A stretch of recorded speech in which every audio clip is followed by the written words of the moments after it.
Hello, everyone, and welcome to Two Girls, One Show. Tonight we have a special treat. We're starting our second new series. We already have American Crime Story, and now we're also going to have 11/22/63. I'm Trey.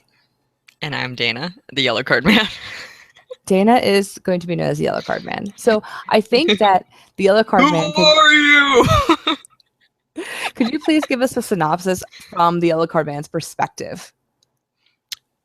Well, do we need to tell people what the show's about in general before we talk about the yellow card man? You don't have to do that, though. Like, you're going to tell me what the Yellow Card was thinking, because Oh. who knows? I'm so drunk. Who's this guy that just fell into my street? You don't belong here. So, for those of you who don't know, 11/22/63 is based off probably one of the best Stephen King books I've ever read. Awesome book. Everybody read it before you watch the show. That's what I have to say. Or after. Read it. Just read it. It's a commitment. It's huge. It's we're talking 850 pages. Yeah, and then for example, the audio is like 33 hours. I think it's 40. Is it 40? Jeez, man. You listened to it on audio, right? Yeah, twice. I haven't listened. I listened to it the first time and then I read it. And Steve was just telling me about the voice of the yellow card man sounding like Bob Dylan. Oh, that's perfect, Steve. It does sound like Bob Dylan. Yeah. Steve wins. So I hope you're listening, Steve. I know you're not, but if you were, you'd like that. He better listen to one of our versions of this. So, Dana, you just finished the book. You finished it after I did. Why don't you give like a quick what the book? I mean, you wrote a blog post about it. What was the book about? Okay, so the book is about the title of which I've been trying to remember for the past 4 years since it came out. I always mix up the numbers, but it is 11/22/63, which is the date of the Kennedy assassination. So our protagonist, Jake Epping, is a mild-mannered English teacher, and this diner he goes to, the owner one day is like, "Hey, take a look at my pantry." It goes to the past. So Jake, under fear of immediate molestation, goes into the pantry anyway, and he goes into the past. So the point of the book is, well, the problem is it takes him back to 1958, and the Kennedy assassination is in 1963. So he has to kind of acclimate into life in that time, and basically wait around, because every time he comes back through the rabbit hole, it resets. So you can't go back to a different date. You're always going back to that time in 1958. So he goes in and hangs around, and I'm not going to spoil it for you, but many adventures ensue. One thing I liked about your first post about it, because we had a post about it, I think last week, and what you said and it rings so true for people who don't know this book and don't really know. I mean, people who know Stephen King don't realize this is true. At its core, this is a love story. Mm-hmm. Yeah. Oh, I'm glad you agreed with me, because I was just feeling sappy. No, but it's true. At the core of this whole book, behind everything that's going on, this is a love story. And it's a really good one. It really is, and you don't expect it. You don't go into this book thinking that at all. Mm-hmm. Yeah, but the book, the characters in the book are just so interesting and flawed and yes, deep. Like, you really fall in love with these characters. So, I don't think I fully realized how much of a challenge it would be to make that into a show. I thought it would be easy. I don't know why. I did too. I was like, oh, they just have to read this to me for 40 hours and I will be completely content, which is all they could have done. I mean, as soon as I saw James Franco in a tenure track sweater, I was like, this is going to be bad. Yes. So as you can tell by our tone, we are not fans of the show. The show in and of itself is a good show. The show, with the same premise as this book, fails us. It loses us. It lost us, I think, 5 minutes into the first episode. Well, yes. And did you think, I thought it was because my issue with the first episode is everything is so rushed. It's very fast.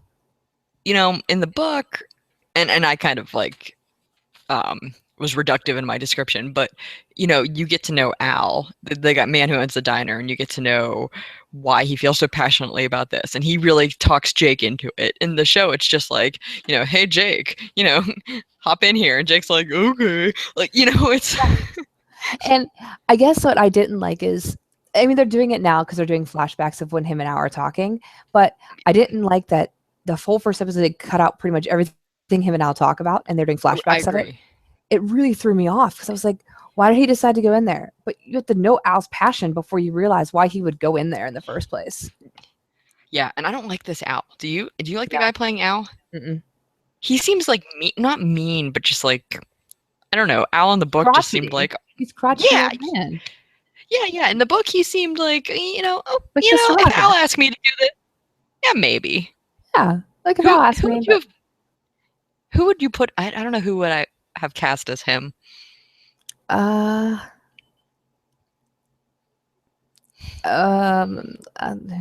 played Albus Dumbledore?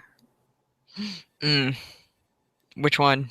The second one. Not the guy who died, obviously, but I don't know. Yeah, he might be good.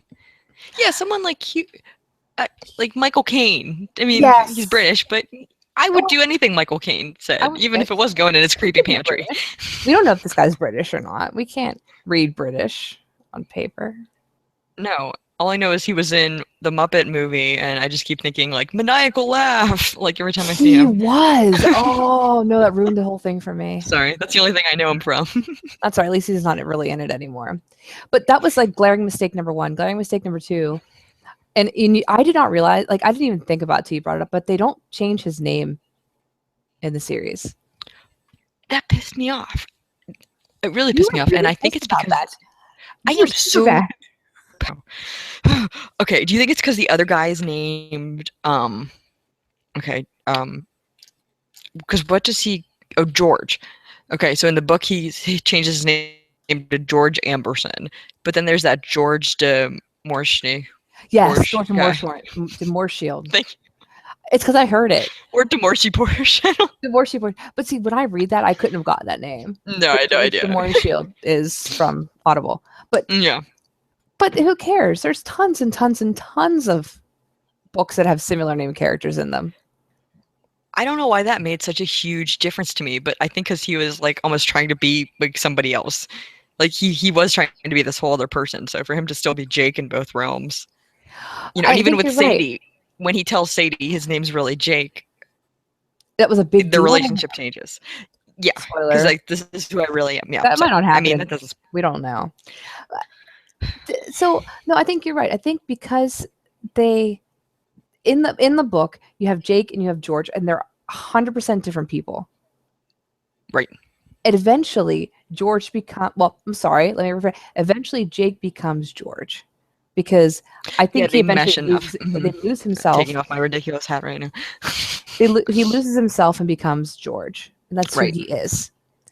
I think in this, though, there's not a distinction between his former self and his new self. Mm-hmm. Yeah, and he seems so stupid. I don't like him in this show. He does the stupidest shit all the time. Like in the book, he seemed like he was very careful. Yes. Like you could see him being so careful. And here it's just like, hop in the car with my, drunken buddies and go to my slaughterhouse. Like, right. Right. And so even for the first episode, glaring mistake number 3, he appears in the middle of the street because, that makes sense. That made me mad too. Sorry, I'm so mad. I was really mad about that. So mad. I was so angry that I was like, the first day, what the fuck? Why is he in the middle of the road? That makes no sense. Mm-hmm. How do you teleport there? Nobody notices. Yeah, he just lands on the ground, just falls out of the sky. Yeah. Nobody looks at him. However, they do have some people kind of look at him, and I thought that was wrong because they're not supposed to notice he's from another time, except for the yellow card man. And they make that distinction 1,000 times in that book. And they needed more yellow card man. Well, I mean, he was in the first episode quite a bit. He kept showing up places. Right, which he shouldn't have done that either. Well, because I guess they can't really tell you what a character's thinking. So if he's constantly thinking about the yellow card man. Right. I don't know. Like that's kind of... He's not supposed to show up anywhere but that damn spot. Meeting Sadie early. Because he didn't meet her there. Yeah. No, and the meeting in the book, only because I just reread this. It's so important. They meet at like the barbecue, and she Yes. falls and he catches her. Like it's classic. that meeting. It really, I know. There was no reason to do that. No, there was no reason to do that. I mean, really, the first episode was closer to the story than the second episode was. Closer. The episode had him going into the bat. What'd you say? You cut out a little bit. Oh, he goes into the Kennedy stuff like right off the bat instead of doing the trying. Because Harry's, I do like Harry. The guy playing Harry is pretty good. Oh, Harry Dunning. Oh, well, he's fantastic. Yeah, He's fantastic. But in the book, he went and tried to save that little girl first, or did he try to save? He tried to save the girl, and then because that didn't take long. That was only like a month or something. Right. But he had to wait a couple, and then he realized. But he does a couple trial runs. He didn't do any of those trial runs at all.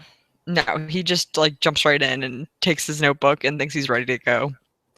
And then, they put him back at the wrong year. What? Oh. They put him back in 1960. I wrote this down in all caps and underlined it because I was mad. Okay, so in the book, he comes back to September 9th, 1958. And in the show, it is October 21st, 1960. Why? I don't know. You don't have to show every moment of him living in the 50s. And each episode's like an hour and a half to 2 hours, and they have 8 of them. They have time. Right. So why? It makes no sense. It actually mucks everything up because he did so much in between that time period that he can't do it now. He prepped for a long time. A lot of it went into that. It just it frustrates me. So in the book, because he has that much time, there is actually time where he can kind of like acclimate and have his own separate life in that time period. Right. But this is so crunched. I don't see him like being able to form those bonds and get a job and have a life. Like, he has to he changed his whole entire life. He changed everything about himself, and you're giving him 3 years to do that. It doesn't make any sense. The little girl part, skipping that is annoying because you could have did that all in the first episode if you really wanted to. Yeah, I mean, he talks about it, but it's not. I like those people in the cabin, like him learning to play cards or whatever he was doing. You're like, that was a really quaint little scene. I liked that, but yeah, he made friends with them. It was really cute. Yeah, I like that. And I'm trying to remember what's the guy that does the speech at the beginning? What's his name? Harry Dunning. Harry Dunning. Yes. He. Whenever they do his thing. Is it in 58 that he has that happen? The attack on his family? That's a good call. It's a good question. It's like the opening chapter. Hold on, the book's right here. Hold on. We must get the book. We forgot to fact check appropriately. Don't mind us. This is the biggest book you're ever going to read either, by the way. I was just telling people we didn't fact check. So I had some dates written down here, but okay. This is the huge volume for anybody interested. I love it. Look at that. And look at my Post-it notes because I was taking notes. Oh, I love it. It's so cute. All right. Let's see here. Because it was like right at the beginning when, like, didn't it open with that little speech? Yeah. No, it doesn't. Oh, I thought it did. I'll find it. Oh, wait.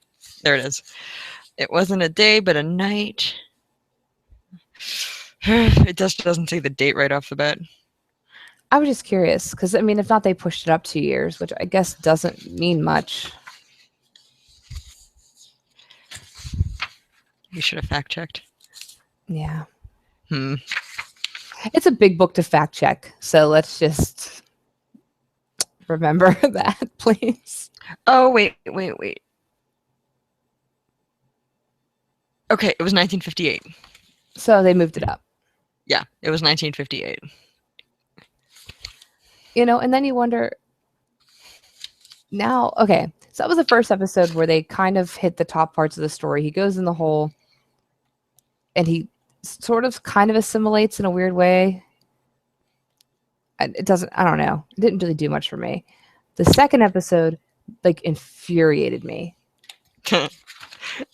Because of Mr. Fergie Ferg? Let me tell you, Fergie Ferg, none of that happened. So basically, the second episode, do you know what happened in the book versus the second episode? Nothing. I don't think anything happened. Oh, that was. Oh, I did write it down. Steve was complaining about the episode, how it made everything so reductive. And he said, it's like Al said, "Hi, I'm Al. I've got a time portal in my pantry. Go save Kennedy." Jake, gee, mister, that sounds like a swell idea. That's exactly what they did. The whole second episode. Number one, you weren't Fergie husband. That's not how any of this happened. He's not that big of a. I mean, Jake doesn't have any kind of relationship with him. No. He just creeps. The slaughterhouse scene was useless. And I couldn't remember the word for slaughterhouse, so I race. The slaughterhouse scene was useless. That was useless. Him living at that house, I knew he lived at a house like that, but I don't think that the lady was cuckoo bananas like she was. I don't know why they keep putting him in these like group houses. Because in the book, he just rents out a place. Right, but I think at like one point he was in there for like a little bit, right? I know he was in like hotels. Maybe that's what I'm thinking of. Yeah, like a boarding house, though. I mean, I could be wrong, but but they brought it in, and then they bring him into this house that he rents a room in for 3 days, and then they end up killing the son of the lady that lives in the house. Oh yeah, that's right. Yeah. For no reason. So here's what Hulu did to me, and this is what I feel, and I could be completely off base. Hulu made a book that isn't scary. They're trying to make it scary because it has Stephen King's name in it. Ooh, that's an excellent point. That's an excellent point. And it infuriates me. I'm so mad about it. That was the whole time sitting there like, and Drew's like, "What's wrong with you?" I'm like, "This is stupid. None of this happened." Like, yeah. Like, you keep seeing the preview where like the roaches are all attacking him, and right now he's being held at gunpoint. That didn't happen. No, that guy needed to. Yeah, that guy needs to die because he's supposed to die. Oh, and that's my favorite part when the guy comes and like threatens it. Bill Turkett, right? Yes, he comes and threatens him because he doesn't want him to kill Fergie Ferg's man, Frank Dunning. Yeah. So in the show, James Franco's like, "I have to. I'm from the future." Like, you're such an idiot. Why are you telling people? Like, he's so stupid. In the book, he would never, ever just... Nope. And he almost gets killed by that car in the phone booth. That doesn't happen. Oh, no. Well, they're trying to make such a big thing of the past doesn't want to be changed. Well, saying, like, oh, well, Stephen King's attached. We must make this freaky and thrillery and scary. It can't just be what it is. A love story. A historical love story. By now, well, and maybe that's it because they're really advertising it as a Stephen King. Yeah. Because I would think by now with like Shawshank Redemption and Stand By Me and Green Mile, things like that, like you would think he could stand on his own. And he should be. He's been able to stand on his own since before Shawshank. On that, absolutely, yeah. And nobody, absolutely. I just think you tell people you like Stephen King, and you get, oh, well, which is your favorite scary book that he's written? None of them are I love them all, but that's not my favorite. Because Stephen King, pulpy. We don't like you. And now it's like, Shakespeare, you're awesome. Right. So hundreds of years from now, I predict that we'll be teaching Stephen King in the classroom, or more people than me will be. Because you did, and I'm proud of you for that, bestie. You know that. Thank you. There's a lot of educational value to Children of the Corn. Yeah, well, maybe not that one. I'm telling you, my favorite book is The Girl Who Loved Tom Gordon. That's a great book that I need to reread. I haven't read that since high school. Oh my God, it's like my favorite book.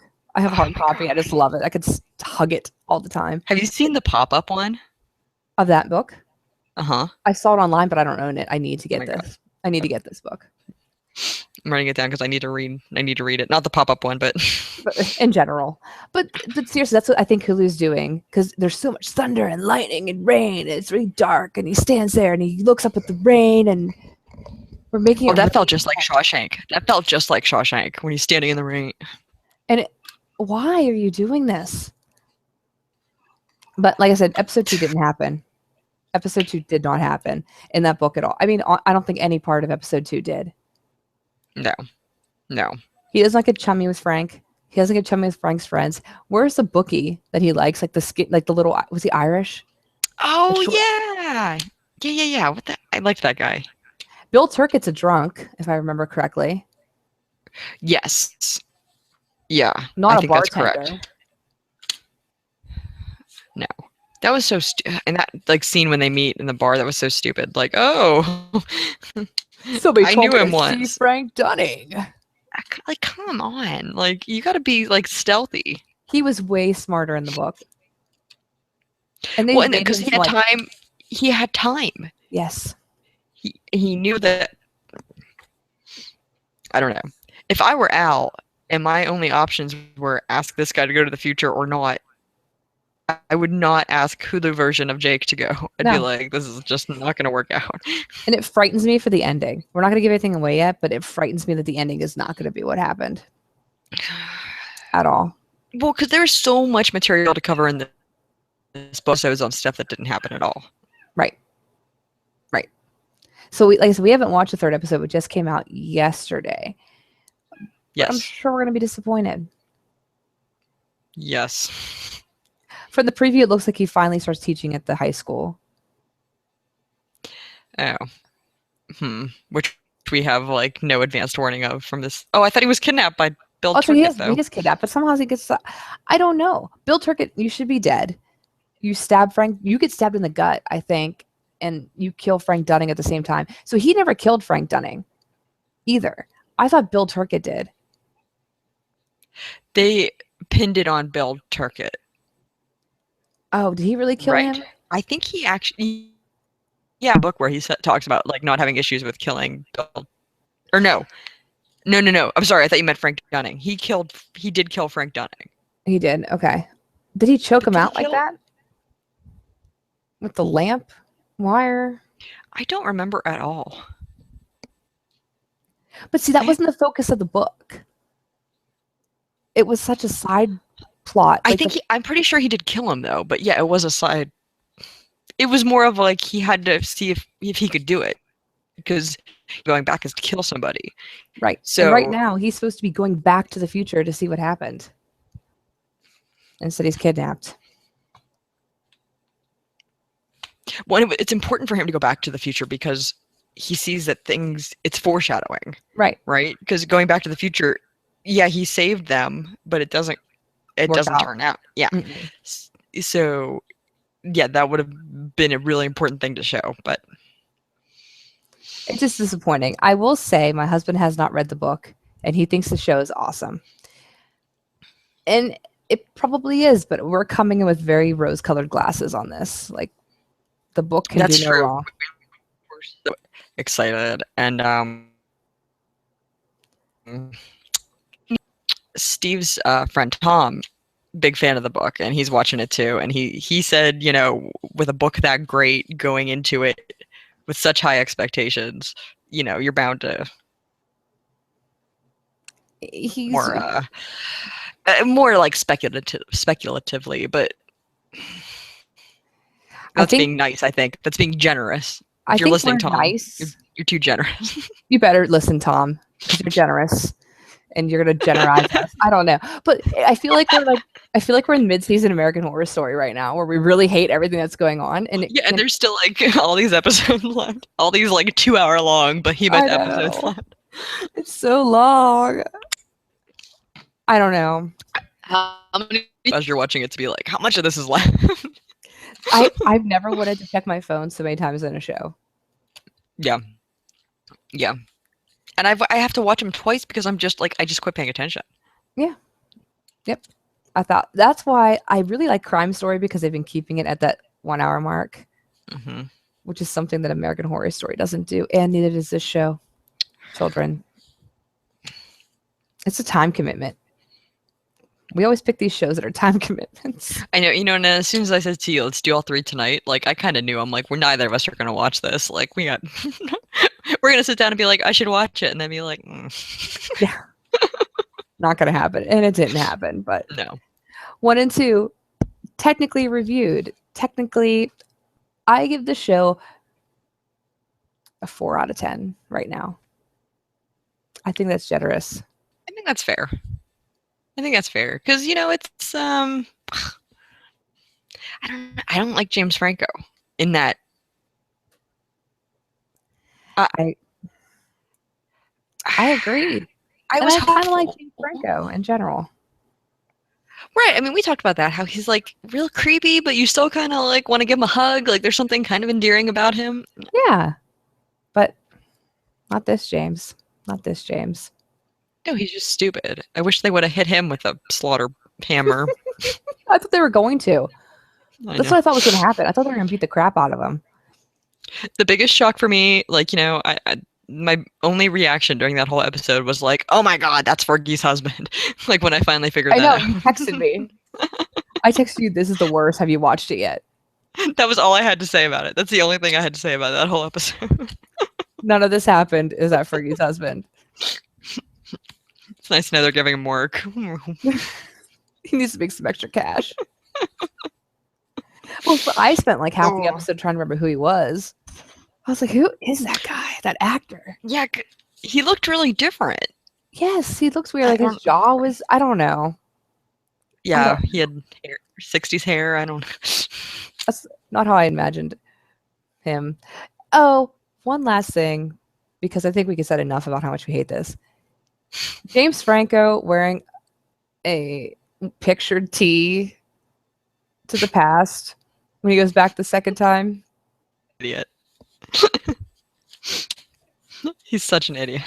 What was like? It was like a band, or no? It was the saxophone player. It was a famous saxophone player, a famous jazz artist. And even Drew's like, why would he wear that here? That makes no sense. I was like, thank you. I don't think they have printed tees in the 60s. Yeah, he was going out of his way to like not look like he belonged there. Like, I don't even want to watch this next episode. He didn't even go to the ice cream shop like the correct way and meet the son. And I know. He didn't do anything the correct way. So it's just stupid changes. That's what makes me mad. There's no point to any of these changes. This brings us back to Gray when they changed people's names in the book. Was it Gray? No. Life or Death. Twilight. Yeah. When they changed people's names in the book for no reason, you're just like, why is this person now a boy? And not related to that at all, but have you ever watched Nurse Jackie? Or recognized him? Oh, Nurse Jackie. Yeah, she's Carmela from Sopranos. Yeah. Mm-hmm. Yeah, he's a doctor on there, and I'm like, that guy looks so familiar. Yeah. Huh. Yeah, I know. I have to watch that. I'm gonna have to watch that now. I kind of want to watch it. I like her. Yeah, it's getting kind of dull now, but it's almost over. So yeah, that happens at the end.